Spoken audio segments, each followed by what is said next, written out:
you teach mathematics. Do you do the number line? How does the counting happen in the number line? We have 0 at the center. 0 at the center. Yes. And then on the left it's negative and on the right is positive. So from the negative, if you're coming, It's decreasing. it's decreasing. Yes. On the other side it is. That's exactly how it happens, the counting. The assumption of how we count these years, Christ is the 0. Okay? Christ is the 0. Because hapo is a reference point. So everything is counted either as having happened before Christ or after Christ. Right? So for example, Daniel may have lived, say, 600 before Christ.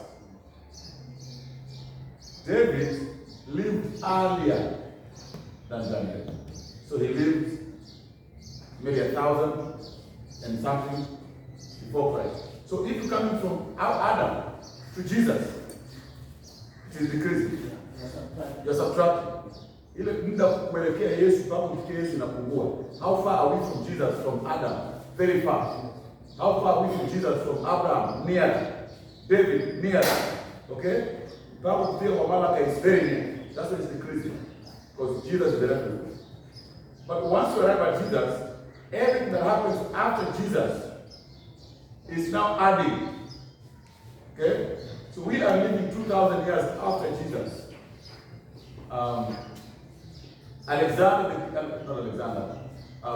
Constantine lived 300 years after Jesus. So that's how it works. Jesus being the reference point. So before him it is decreasing, after him it is increasing. Okay? Now, the question as to what time exactly Jesus was born.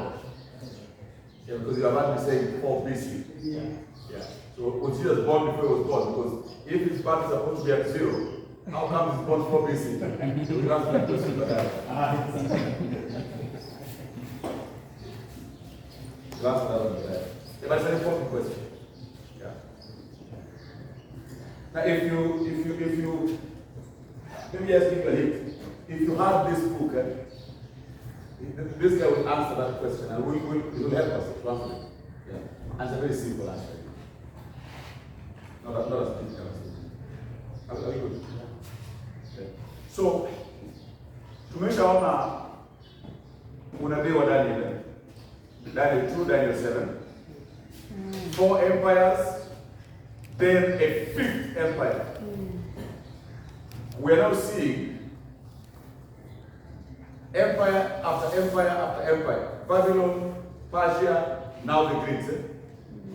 So during the time of the Greeks, we know there is one more empire before the 5th one comes. Okay? Now, after the Greeks, baada ya Wagiriki kutawala dunia, Alexander the Great didn't rule for too long. I think he ruled for about his empire at its peak for about 13 years perhaps. And within that period of time, he conquered the whole world. Imagine, conquered the world in 13 years. Huge, isn't it? Yeah. But after he died, it scattered.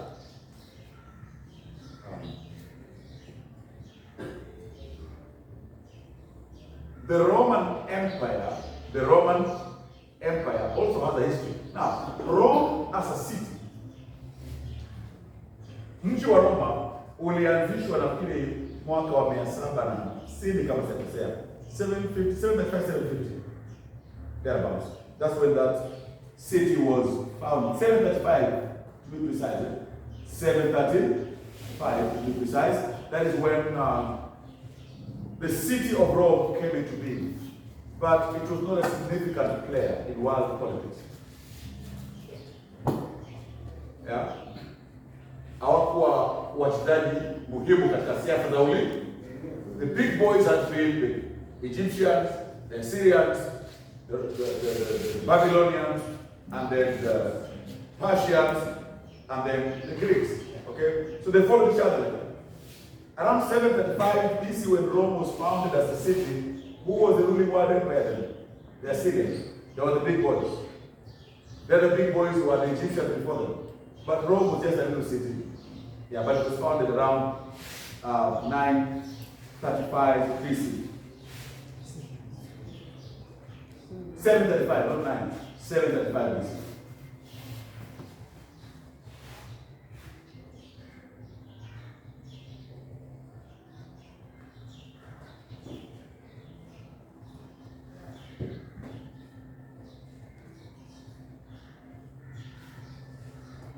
Now, even though Rome was founded in 735 BC, there are a few emperors, let me not call them emperors, because Rome was not led by emperors. It grew in strength, polepole, but around the year 48 BC, a very significant player came onto the scene. His name was Julius Caesar, part of Julius Caesar. Yeah. So Julius Caesar akawa kiongozi muhimu katika mchakato mzima wa utawala wa Warumi. Very smart military strategist he was. And so he conquered much of the world. Julius Caesar conquered as far as Britain and other areas. So under his leadership, Rome became very strong, spread its wings fairly wide. But the problem with Rome was that there was a lot of infighting in Rome. So those wars continued, that civil war continued. This general tried to overthrow that guy, tried to overthrow this guy, and there are many people that can be mentioned there. Okay? But around the year 31 BC, Julius Caesar, having been murdered, Julius Caesar was murdered by his friend, by the Senate. He was killed in the Senate. At that time, Rome was a republic led by a Senate. Bunge la Taifa.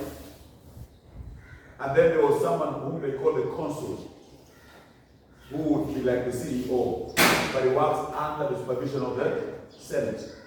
And then normally these consuls will be strong military leaders who have gone to win great victories for Rome. They'll come back and then they'll become the consuls, like Julius Caesar was one such. Okay? But anyways, in the process of time, Julius Caesar died, is killed, and then the person who succeeds him is a man who is called Gaius Octavius. Write that name down because it's very important. Gaius Octavius. So Gaius Octavius comes into power in Rome in 31 BC. Okay? Very clever man, politically very astute. Now, Julius Caesar was militarily very astute. Gaius Octavius was politically very astute. So he managed to bring peace to Rome. He quelled all these civil wars. Okay? Yeah. So within all the territories where Rome was governing, there was much peace. Hii vita kupigana na kwa wenyewe ikaisha. Uchumi kaanza kuimarisha. Siasa zimekuwa zimetulia. And Gaius Octavius brought such prosperity to Rome and such peace to Rome that about 4 years after he became ruler in Rome, he actually was declared the supreme ruler. He became the emperor. Remember, up until that time, Rome was governed by the Senate, right? Overseeing a consul. Now, this Octavius guy, in the year 27 BC, is declared ruler for life. Becomes the ruler for life. kukumbwetu wa Zabanga kama vile. Yeah. But he declared a ruler for life. And he is given a name, anapatiwa jina, which will become very famous. He is given the name Augustus. Now, you know what the name Augustus means? Or the name, the word August.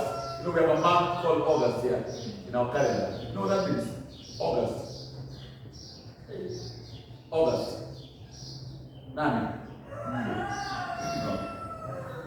August means the exalted one. Yule aliyeinuliwa. That's what August means. It's like Parliament is sometimes referred to as this August house. You know what? This important house, this exalted house, the nyumba ambayo imejua juu kwenye masuala ya kitaifa ya Kenya. So August means that is exalted. So Gaius Octavius assumed supreme power over Rome, and he was given the name Augustus. And it is at that point that it is regarded the Roman Empire properly began with this new Caesar Augustus. So many people don't know his name, Gaius, even Octavius. He is simply known as Caesar Augustus. In Swahili, Caesarea. Have you ever read such a name in the Bible? You see? Yeah. He came into power in 31 BC. He became supreme ruler 27 BC and assumed that title of Augustus Caesar. This is the ruler who was in power when Jesus is born. This is the ruler who gave the order, which we saw yesterday, for people to be counted everywhere. He's the one who did it. Now, unaona kwa nini hiyo ni muhimu? Why is that important? Ni muhimu kwa sababu ni katika wakati wake. It is in the period of the Fourth Empire, Rome, that the stone that is carved down has been cut. That one like a son of man will appear. Makes sense, isn't it? It does make sense. So God has arranged those empires from Babylon. Yes. Rome is the fourth.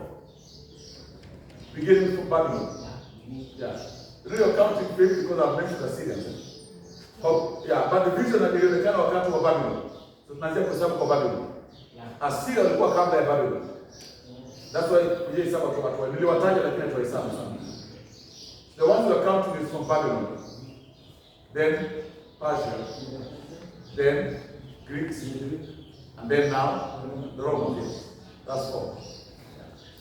But if you want to begin to count from there to Nyuma, we'll count the Assyrians, we'll count the Egyptians, we'll count the Guinea-Oko. Yeah?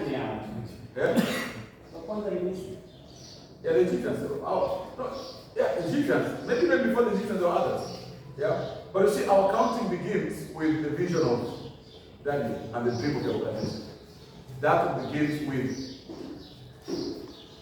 Babylon. Because wakati maono yanaonekana, who is leading? Babylon. Yeah, Nebuchadnezzar. Yeye ndiye kichwa cha. So wale wa nyuma hawajahesabiwa. Ni kuanzia Babylon kuja huku mbele sio? Yeah. So hiyo ndio ambayo tunasema. Lakini swala ni kwamba kuna falme nne zinazopishana katika utawala wa dunia ambazo Daniel ameona. Na sasa tukichunguza historia tunaona vilifanyika hivyo. Kwamba baada ya Babiloni wakaja wa Ajemi, baada ya Waajemi wakaja wa Giriki, baada ya Wagiriki wakaja na ni wakati wa Warumi sasa ndio Kristo jiwe lililokatwa kwa mikono. Now the whole point I'm making to you is this. What Daniel put forward for us happened exactly the way he put it. There was 4 world empires, and then after those 4 world empires, Jesus comes to establish the 5th and final world empire. You see how that is working? And I'm saying that to make this point, that kupitia kwa Daniel, Mungu aliandika historia itakayokuja kabla haija, na ni historia ambayo ina kilele chake katika ujio wa nani? Kilele chake katika ujio wa Kristo, sio? Yeah. So hilo ndilo lilikuwa swala muhimu ambalo mimi nilitaka kulioteshea kidole, ya kwamba ujio wa Kristo na kuanzishwa kwa ufalme wake umetabiriwa na Daniel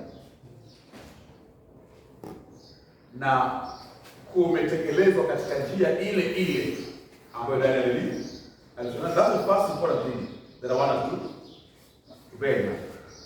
But it's not the only thing.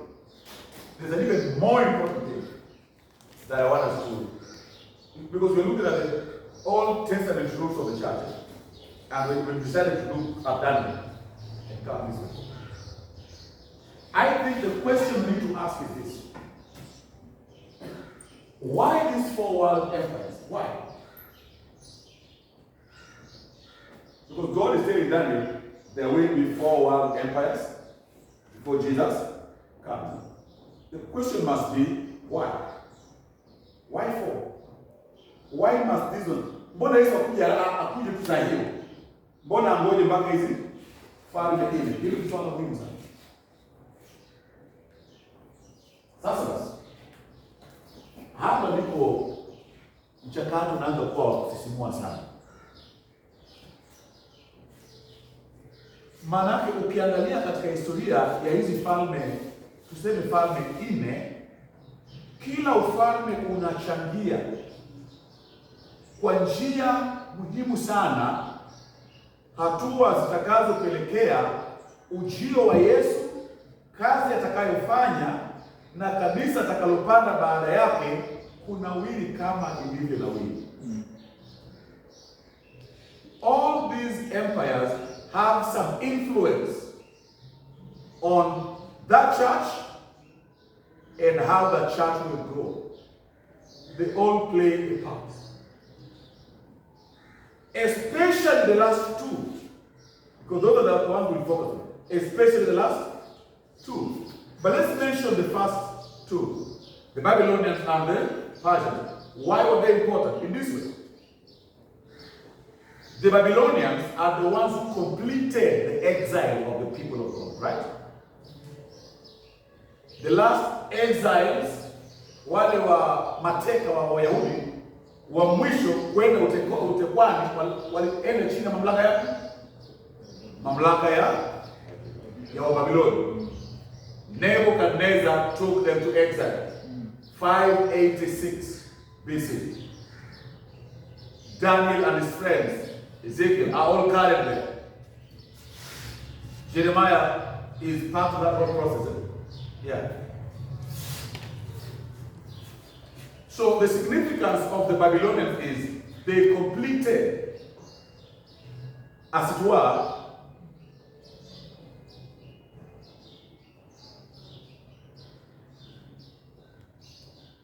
a very important aspect of the people of God in the Old Testament. Walikamilisha au walifunga kwa njia moja sehemu muhimu sana ya historia ya watu wa Mungu katika Agano la Kale. Maana lile pia lilikuwa ni kanisa kijana, sio? Ambalo ni mfano wa kanisa litakalo kuja. Lakini ilikuwa kuna haja ya kile kipindi kifungwe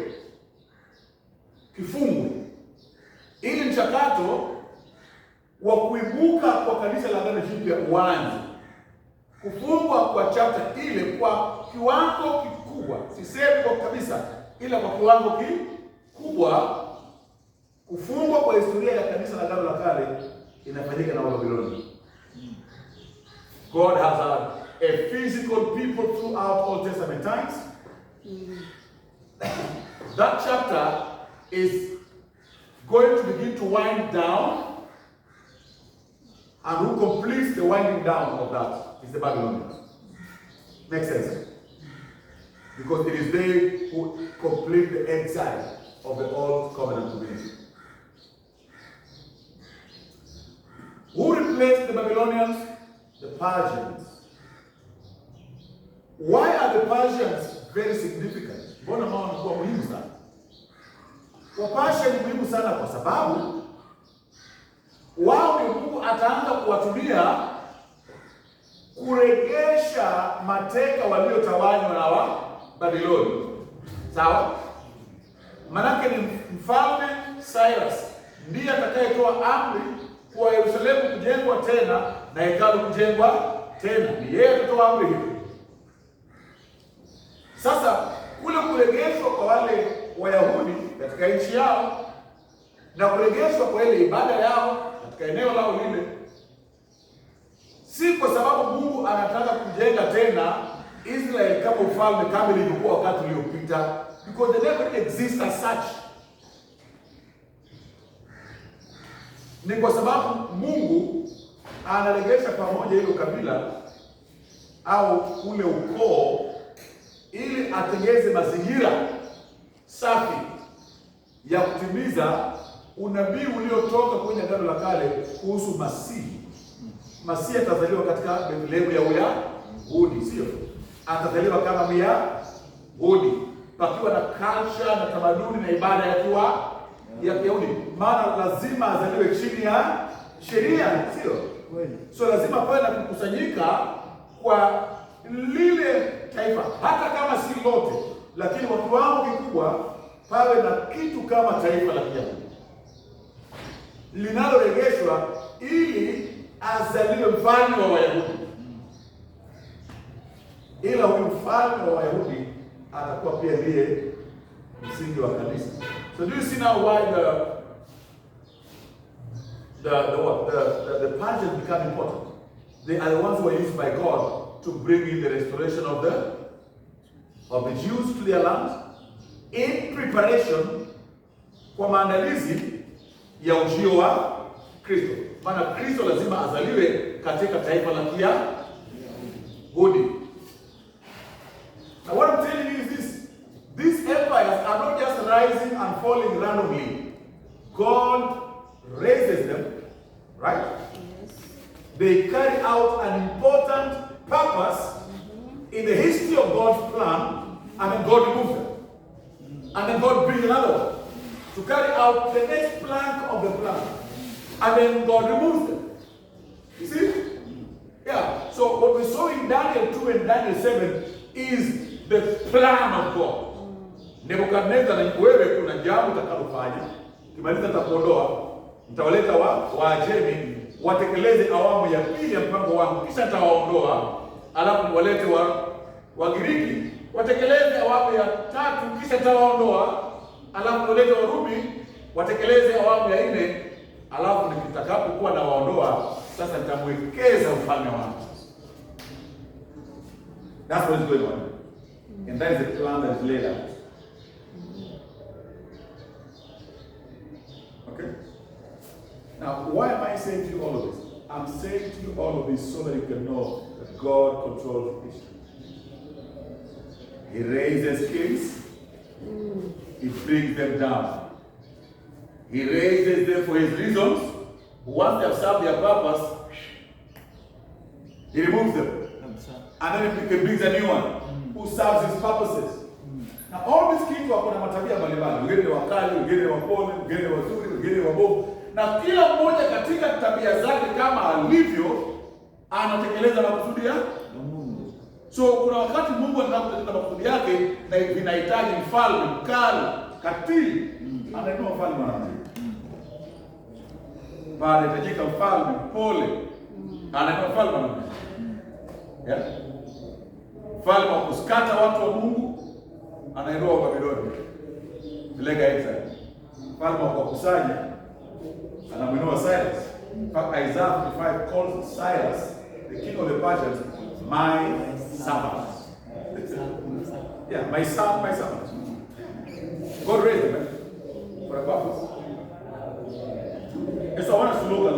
that dream of Nebuchadnezzar and the vision of Daniel as God laying out an agenda for how the plan will work. Now, I'll give you in a summarized fashion the significance of the Babylonian Empire and what they did, God's plan, and the significance of the Persian Empire in God's plan. In summary, now I want us to focus on these last two. How are we to wish? They are extremely important in God's preparation for the coming of His Son. How are we Warumi na Wagiriki ndio wanabeba umuhimu mkubwa kabisa katika maandalizi ya Mungu kwa ujio wa mwanaye. Hebu tuanze basi na Wagiriki. Umuhimu wa Wagiriki basi katika mchakato mzima wa kuja kwa Kristo ulikuwa ni upi? Ulikuwa ni kama ufuatavyo, ya kwamba Wagiriki, when the Greeks became world leaders, when they became the world empire, they had a philosophy which was called Hellenization. Hellenization. So where we get the word Hellen. Yeah. Now what was Hellenization? The Greeks were like the French. You know what the French are? Yeah. You know the French, when they come to you, I think by and large, they almost assimilate you into their culture. So they teach you their language, they teach you their culture, and they want you to be like them. Right? And you see that much of French Central and Western Africa. Yeah? Yes? Yeah, there was a policy of assimilation. And they want you to be French. The Greeks wanted everybody to be Greek. So what did the Greeks do when they came into power? During the time that they governed the world. Among the things that they did was, the Greeks decided that they would teach their language and their culture to everybody. So, watu ambao walikuwa wanaishi katika dunia inayojulikana wakati huo, nchi zote hizo wakafunzwa lugha ya Kigiriki. Wakaanza kuhimizwa kuchukua culture ya Kigiriki. Wale Wagiriki walikuwa ni watu ambao wanapenda masomo sana. They were philosophers. Na walikuwa na filosofia zao ambazo pia wakaanza kufunza watu. So dunia ya wakati ule ilichukua lugha ya Kigiriki, ikachukua tamaduni za Kigiriki na ikachukua filosofia za Kigiriki. Hayo mambo matatu basi ni mambo ya muhimu sana. Very, very important. Very, very, very, very important. Now,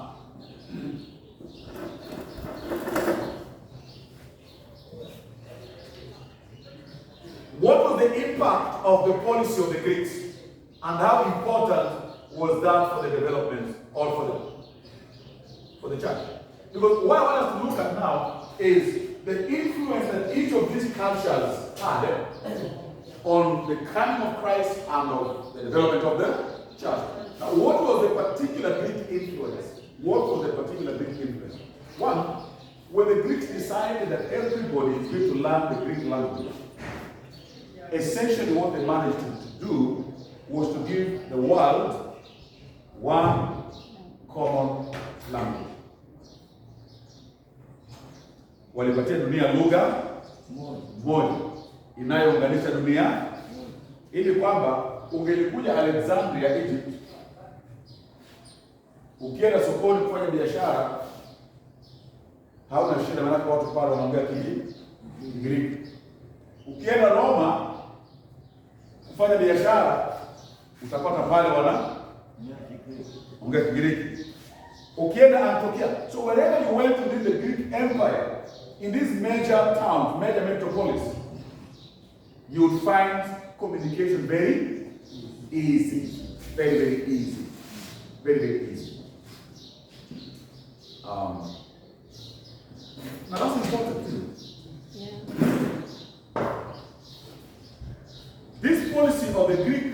had a very important impact on the history and theology of the church. First, because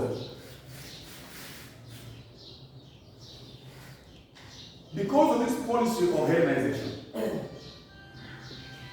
there were a lot of Jews ambao walikuwa wamenda katika mataifa mbali na ambao walikuja waka-adopt language na culture ya Kigiriki, sio?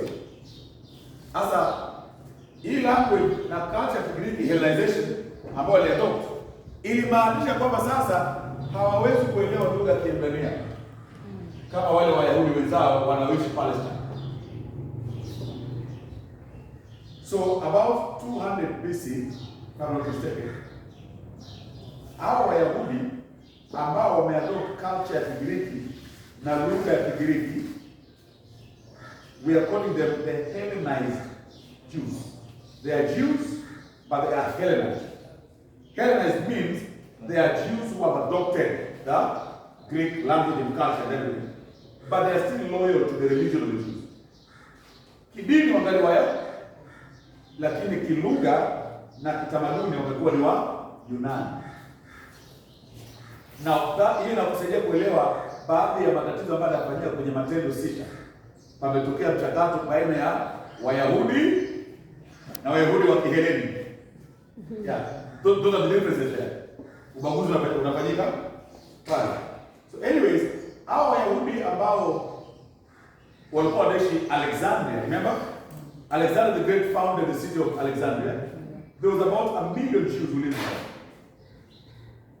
About 1 million Jews who lived there. But they lived there for many years under the Greek influence. They can't speak Hebrew. They only speak Greek. Yet they worship the gods of the Jews. Now, kama Pentecost, baadhi yao walikuwa wanaonekana kule kwenye wakienda kwa Mungu, but they can't understand that. So what happens? Hao watu walitafuta wasomi karibu 70. Walitafuta wasomi 70. Hao wasomi 70 wakapatiwa jukumu la kutafsiri maandiko ya Agano la Kale na ambayo yalikuwa maandiko ya Wayahudi katika lugha ya Kigiriki.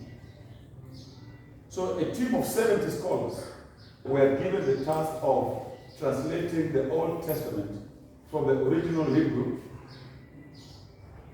and a bit of Aramaic to Greek for the benefit of the Hellenized Jews. Now, why is that important? Why is that important? Have you heard of this Bible called the Septuagint? That is it.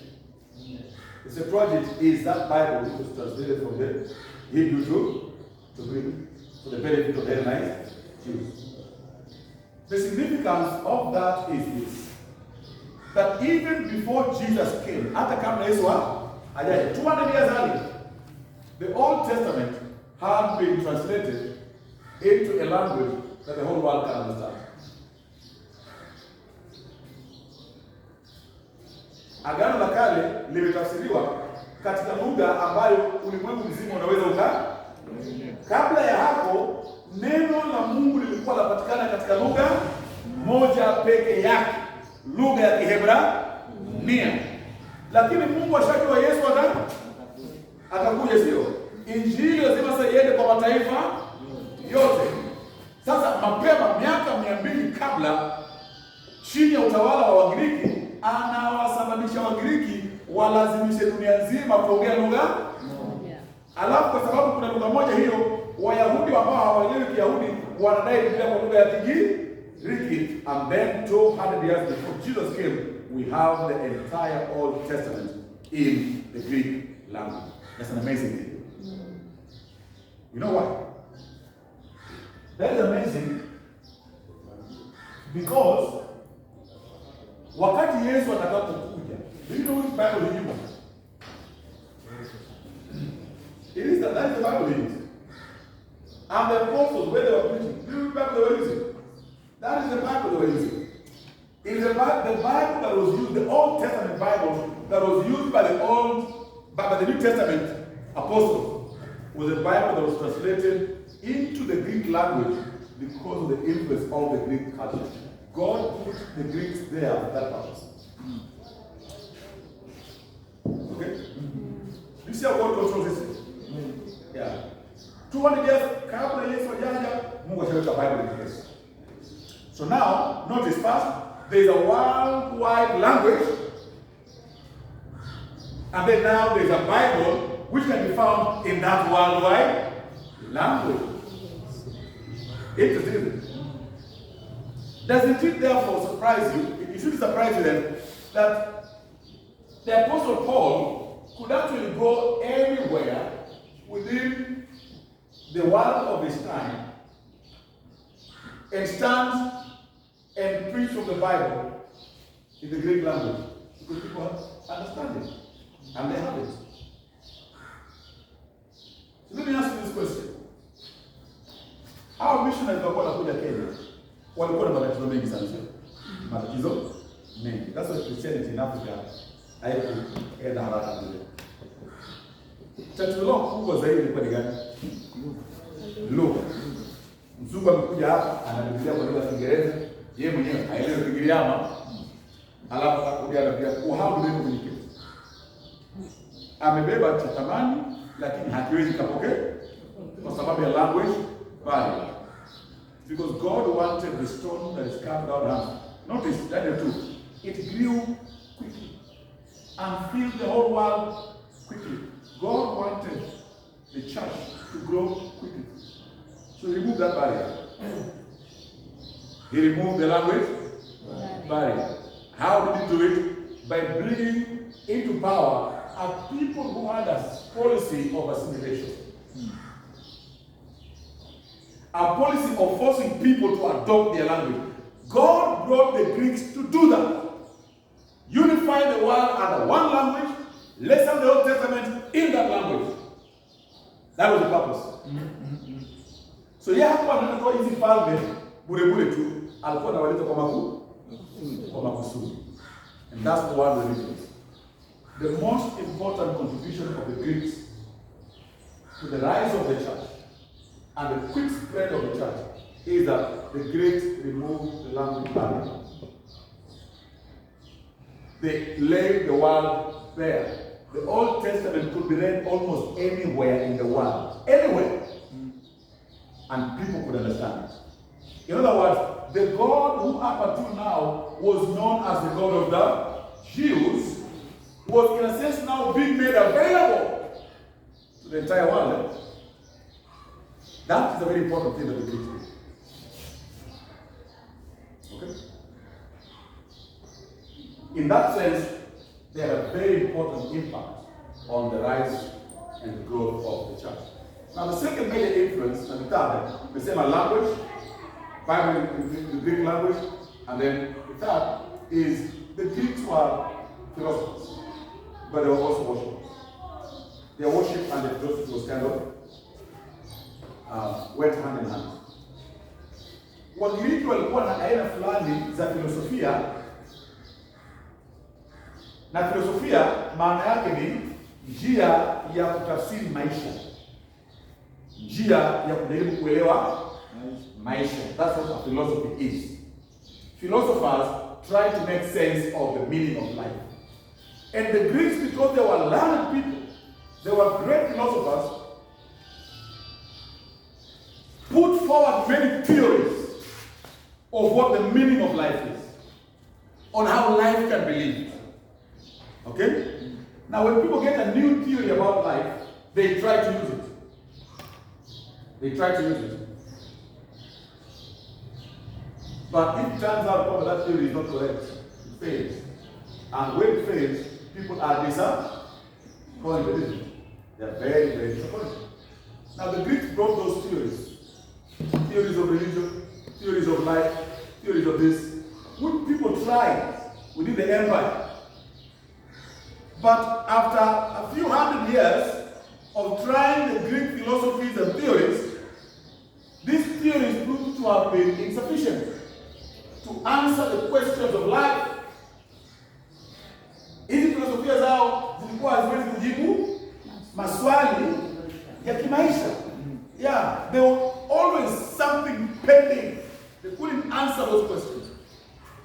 that means is the Greeks have brought us one language, they brought us a philosophy and a culture, but it's a culture that cannot answer the basic questions of life. But when it was first presented, it promised to do that. Now, mtu akikuahidi kitu, alafu baada ya siku mbili tatu, hakitekelezi bila kufanyika, tunavunjika moyo. And we begin to look elsewhere. That's exactly what happened. The Greeks promised answers, the answers became inadequate after a few hundred years. When those answers became inadequate, hiyo ni kama ilipalilia udongo. If this is not the answer, then what is the answer? And when Christianity is going to come about, Christianity is going to supply those answers. Sasa, Wagiriki waliinua matarajio ya watu wakashindwa kuyatosheleza. Wakaacha watu ambao wamehama. Wanabembea. Na wakati ambapo unabembea umehama, roho sasa iko wazi kupokea kingine, sio? So in a sense they prepared the world for the coming of Christianity. That's it. People were yearning for something. This one has failed, that one has failed, this one has failed. So they're yearning for someone who comes with real answers. And that's part of what Paul does in Acts 17. Anasimama katika mji wa Athens. Anasema nyinyi watu na watu mnatafuta dini sana kwenye kuomba, mmeweka mahekalu hapa wa Mungu asiyejulikana. And they've tried this God, they've tried that God, they've tried that other. Nothing seems to be working. So tunangoja Mungu mwingine akuje, na kabla hajakuja tutegee nyumba akija ataishi hapo. It gives a picture of a hungry people. They're waiting for something. And Christianity is going to supply that something. And it is not going to support anything. Because yes, you remind ambayo ukinywa hautaona kiu tena. Hii ingine yote na watu wanakunywa na wanabaki wana kiu zaidi. So it, as it were, the Greeks left the world in a state of thinking. Nataka maji ambayo mtakunywa na nitosheke nisitamani tena kurejea kuchota maji kwenye kisima. That is where they left us. Okay? So in that sense, they became like the boosters in volleyball. Yeah? What does the boosters do? And then the... So, the strong that is cut down hands will be the striker. This Greek culture became the... Yeah. God put them for that purpose. God put them for that purpose. Now, it must also be said that the Greeks not only gave us a language, which resulted in the Old Testament being translated into Greek. They didn't just give us this hunger. They put the world in a very hungry state because of disappointment in that regard. But the Greeks had their own gods. They were called Miungu. But of course, those gods became inadequate to change people's lives. Yeah, they were worshipped, but they never changed anybody's life. So people again were yearning for something that is life-changing. So I think there's more that we can say. But you see, when the Greeks came, there are good things they did and bad things they did, and all those looked up together prepared the ground for the coming of Christ. God did that. Yes.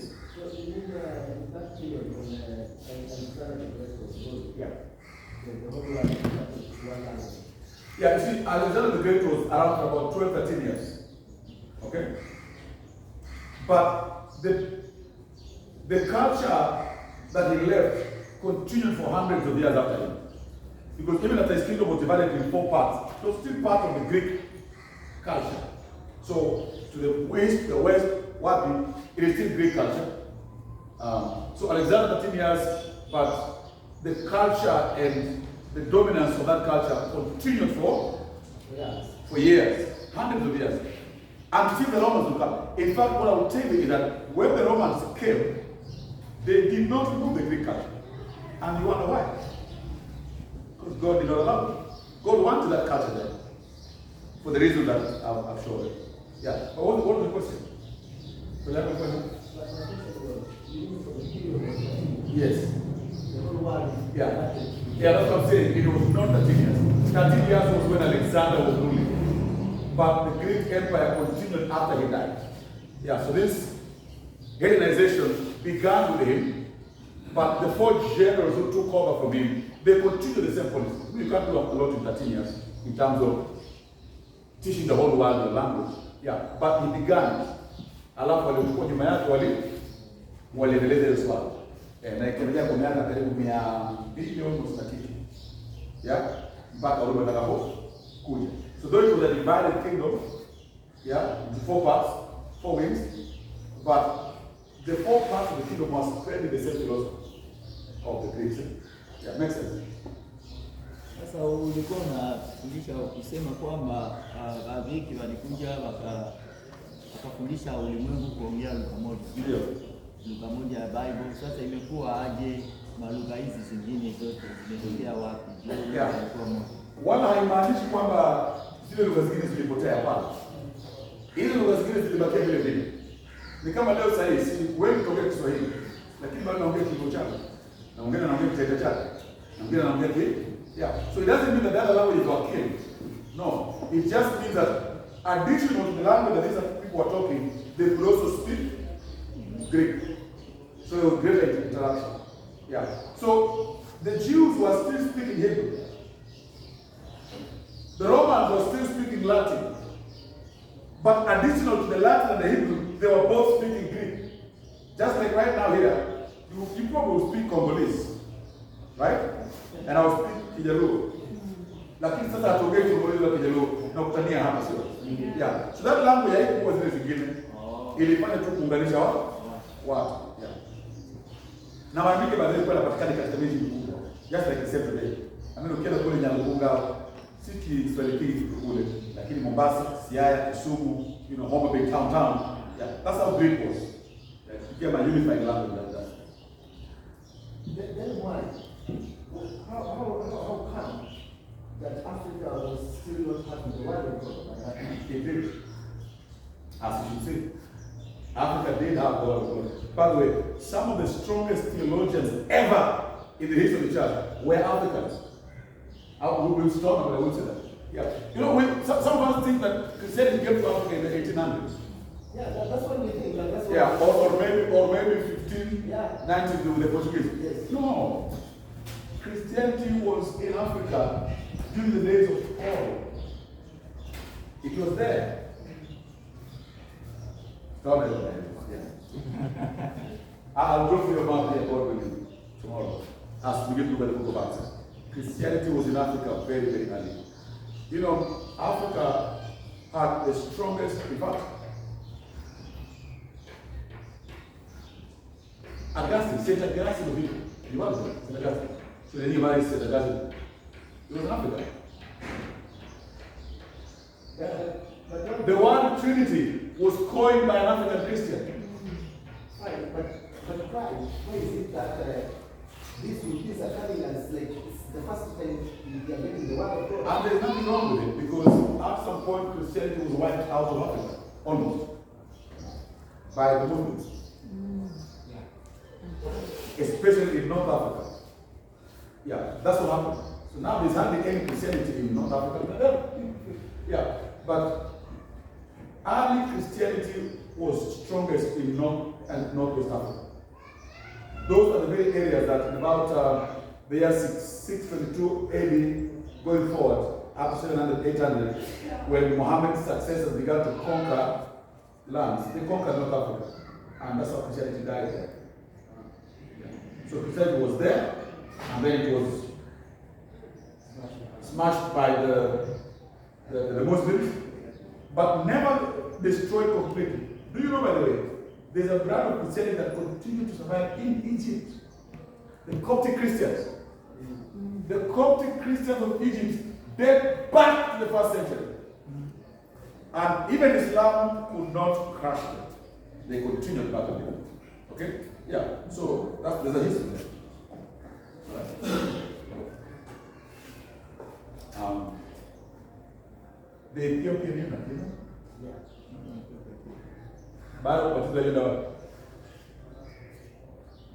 Baada ya Philip kubatiza. Kwa kuelewa. Where was that? Africa. No, yeah, where was that Africa? When was that? So a few days after Jesus died. So a few days after Jesus died, there was a Christian in Ethiopia. See what I'm saying? Yeah. You see, there's been this lie that has been peddled that Christianity is a white man's religion. No. Christianity was in Africa long before the so-called white man came. Now, God used the missionaries to restore that which was lost. But please, this idea, that's what Muslims say. Much of, a big part of Africa was Christianized even before much of Europe was, in a sense. Like I said, with a long history.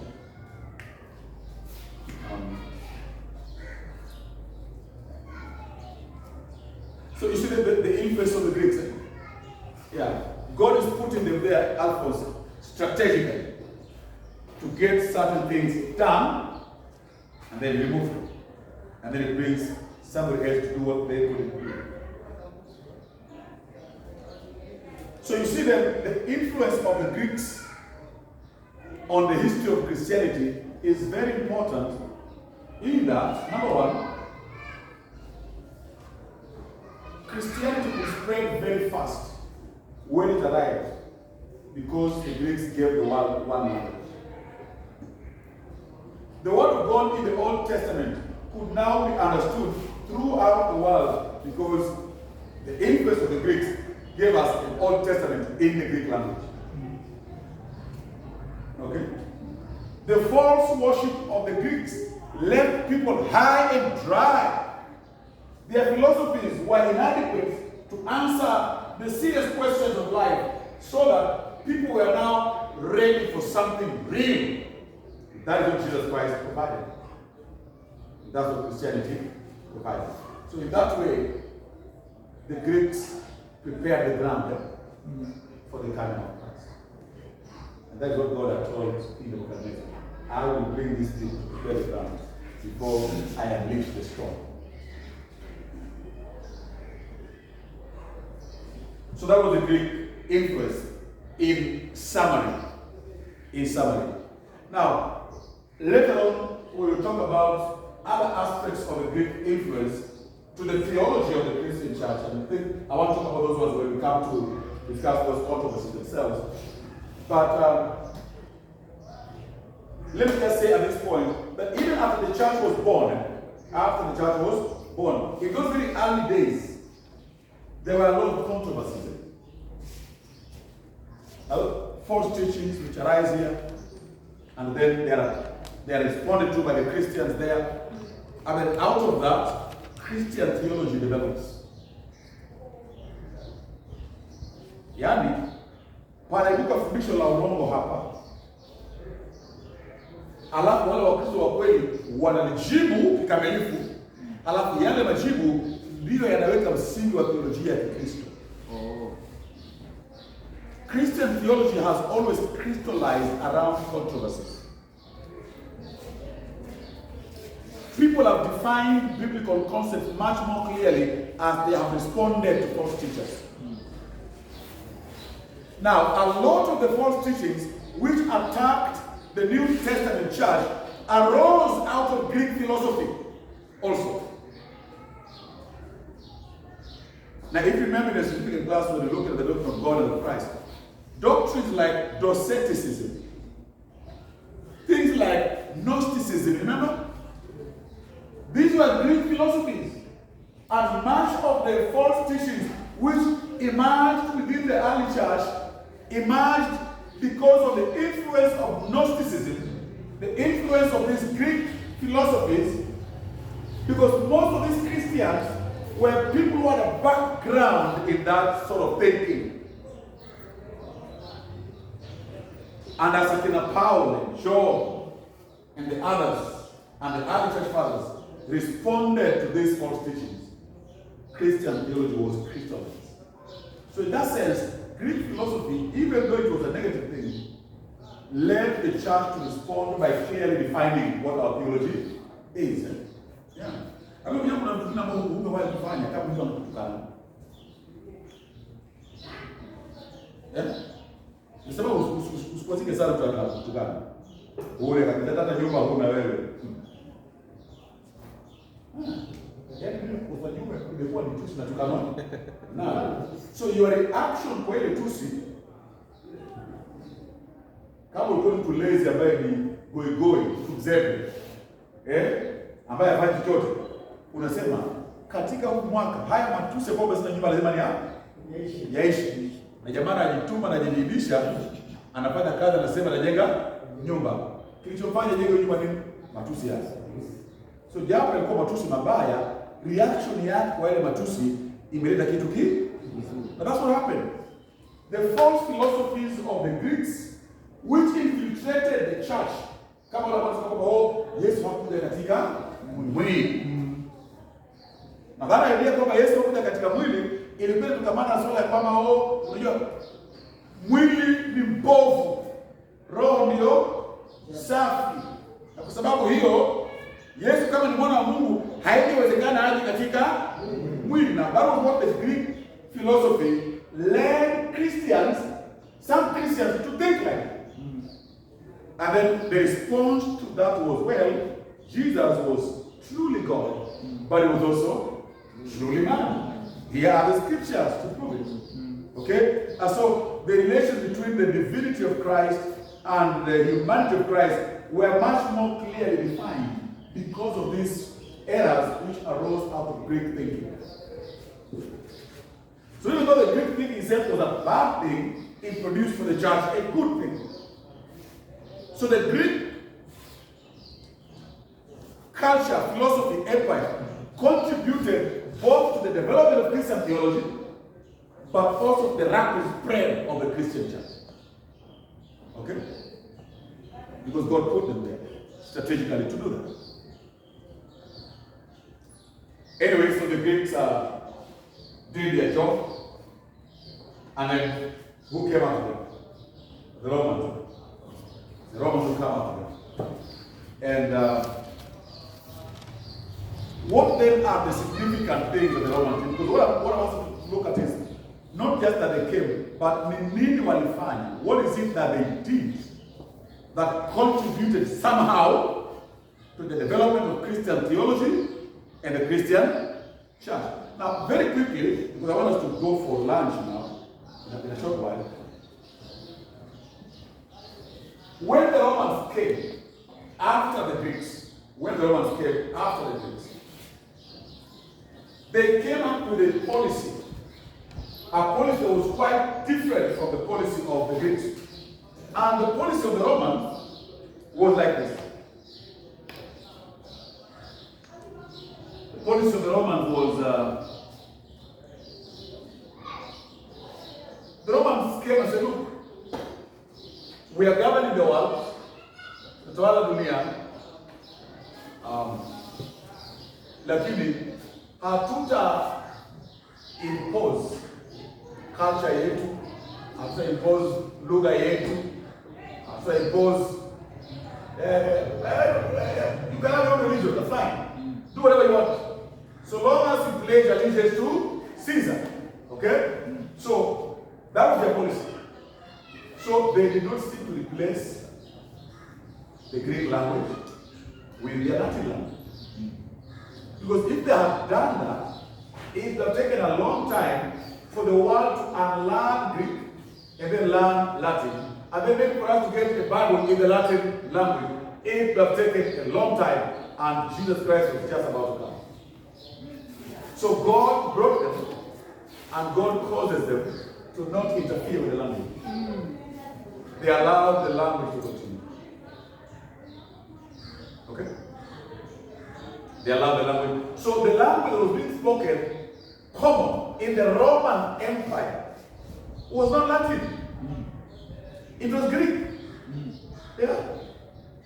It was Greek language. Now, was it a coincidence that the Romans did not remove the Greek language? No. God prevented them from doing it because God had put their Greek language come up a block. The Romans can only add one so that the building keeps going up. You don't build by replacing blocks. You add a block too. Yeah. So Greeks have done their job. The Romans are going to build on that. So they didn't remove the Greek language. They didn't interfere much with the Greek culture. Okay? But there's something else that they did. They brought about something which has been called by historians the Pax Romana. The Pax Romana. Pax, that's Latin, P-A-X Romana. That's Latin for the peace of the Romans. Amani ya Warumi. Peace. They brought peace. They brought peace. Now let me put it this way. Prior to the coming of the Romans, especially prior to the coming of Augustus Caesar, if you remember, there was a lot of civil war within Rome, within the Roman Empire. A lot of civil war. Because basically there was not much law and order. There was not much law and order. It was still basically a lot of the jungle, as it were. And so a lot of crime. Business was not doing well. Because why would you want to do business when ukibeba mzigo wako kutoka hapo kupeleka Rwanda unakamata na bandi sana katikati? You can't do business. Yeah. So even though the Greeks brought one language and the people could interact in terms of language, commerce was still difficult because goods could not flow very freely from this part of the empire to the other part because of crime and all that. Now when the Romans came, especially under, you remember, Gaius, Octavius, later known as Octavius, later known as Caesar, Augustus, he brought peace to the Roman Empire. No more fighting.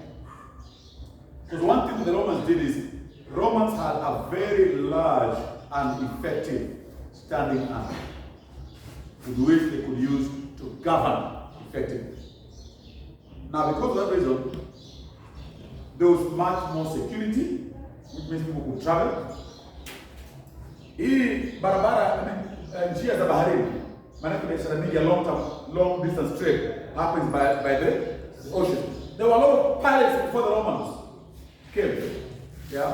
In fact, one of the Roman leaders, Julius Caesar, who came before Octavius, was at some point kidnapped by pirates. So piracy was rife on the seas. When the Roman Empire became dominant, they brought peace because they had soldiers who could police the waters. Piracy was ended. Banditry on the roads was ended. Now, not only do people have a language to communicate, they can now travel everywhere without fear of being attacked. The Romans brought that peace called the Pax Romana. But the Pax Romana was not only a function of bringing security and law and order. Romans, because they had a very large army, and they wanted to conquer very many parts of the world, they needed good roads. Walihitaji barabara nzuri za majeshi wao kupitia na channels zao. So Romans paved excellent roads. Kuna baadhi ya barabara ambazo Warumi walijenga miaka hiyo. Wale mambo anakuja hapa this week Friday anasema kwao Britain bado kuna masalio ya barabara zilizojengwa na Warumi kabla hizo ajali. Some of those roads are still there up to now. Yeah. In Britain. So they created a very wide, effective road network throughout the Roman Empire. You know what that means? People now have not only peace, but usafiri pia umekuwa rahisi kwa sababu barabara ziko, njia za baharini ziko safi. Now all these economic benefits that came by the Romans made the world easy to travel around. Interaction became very, very easy. That is going to be very important because when the gospel arrives, you know how the Apostle Paul traveled. He his first missionary journey, second missionary journey, third missionary journey. Yeah? I mean, the people could travel anywhere very quickly. Okay? So Injili, it has spread haraka sana. In fact, I should show you from tomorrow morning that within the first almost 100 years of the coming of Christ, almost the entire known world of that time had been reached by the gospel. Within 100 years. Okay? How did that happen? God had built the plans slowly but surely. The Greeks come, they give us a language, we have a New Testament in Greek, we have a hunger for something better, then God removes them, brings the Romans build roads, yeah, they bring peace to the world, they enhance business, economy is booming, security, law and order, just the kind of environment you need for the gospel to spread very quickly. So the Romans did that. But the influence of the Romans was significant in this way also. Very, very important. When the Romans brought in law and order, they had a very strong, robust system of describing crime and punishments for crime. Fanya kosa fulani, unaadhibiwa kwa njia hii, kama wewe ni mtu wa aina fulani. So kwa mfano, unajua ilikuwa haiwezekani kwa mtu ambaye ni citizen wa Roma kuadhibiwa kwa njia fulani fulani. Hata kama mhukumiwa kifo. There's some point ambapo Paulo anapelekwa mbele ya wafalme fulani, jamaa anamchapa kofi na anasema, haujui kama mimi ni Mrumi? Because Warumi walikuwa na haki fulani. Yeah. That is why Paul, of all the apostles, is killed differently. Most of the others, some of them were crucified, some of them were hung. Paul was beheaded. Because if you're a citizen of Rome, they will kill you with that sort of means that ensure you don't suffer much. You die quickly. Msalabani mnakaa siku mbili pekee. Torture. As a Roman citizen, you couldn't do that. Yeah. So they had a system. Now, part of that system was those who committed the worst crime under Roman law. The worst crime under Roman law. Rome came out with a system of punishing them. What was that system? Kusulubiwa. Hii njia ya kusulubisha watu haikuwa njia ya Wayahudi ya kuadhibu wahalifu. Ilikuwa ni njia wa lakini way back in the Old Testament, the Bible had already told us, cursed is the man who hangs on a tree. Yeah. Yet the Jews did not have as a system of punishment hanging people. They stoned them. The worst crime in Jewish culture was by stoning. But the Jews considered one who hangs on a tree to be cursed. Christ is going to become a curse for us. How do we know that he becomes a curse? He must hang on a tree. Now, who is going to bring about this method of crucifixion as a way of punishing Christ? The Romans did. Now, did they know that they were setting the stage for the fulfillment by Christ of that prophecy? No, they didn't. But God brought them to that purpose. Interesting. God controls history. He controls history. So the Romans did that. Gave us good roads, gave us peace, security, law and order.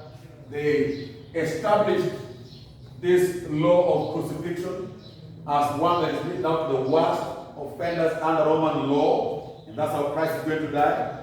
Okay? And the Romans left the Greek language and culture untouched. So they simply took it from where the Greeks left, wakajenga.